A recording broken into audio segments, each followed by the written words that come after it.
impormasyon sa atong kasing-kasing ng usa ka 21 anyos nga lalaki kini aron matabangan siya sa iyang pagpatambal sa sakit nga bone cancer. Ang detalye sa report ni Cyril Chavez. Dili mapugnan sa inahan nga si Maria Fe Hinovia ang iyahang emosyon tungod sa padayong suliran nga ginatubang sa ilahang pamilya. Si Rex Mark Hinovia, 21 anyos, kinsa malipayon og athletic kaniadto.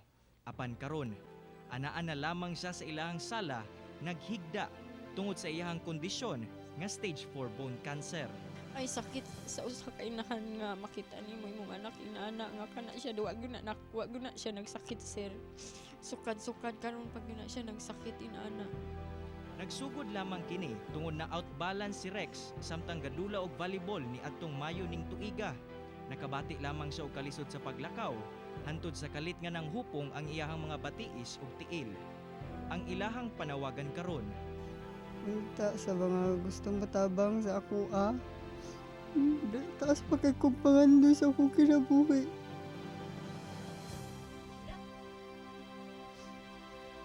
Unta matabangan ko ninyo nga makasurvive ko ani sa akong sitwasyon.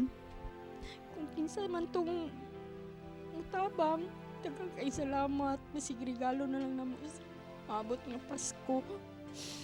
Kinsa may inahan nga di gusto maayo ang anak. alang sa mga adunay malumong kasing-kasing nga gusto mo tabang kang Rex, mamahimo nga modonar kanila pinaagi niini nga mga account number. Kauban si Jojo Solarte sa kamera, ako si Cyril Chavez para sa One Mindanao.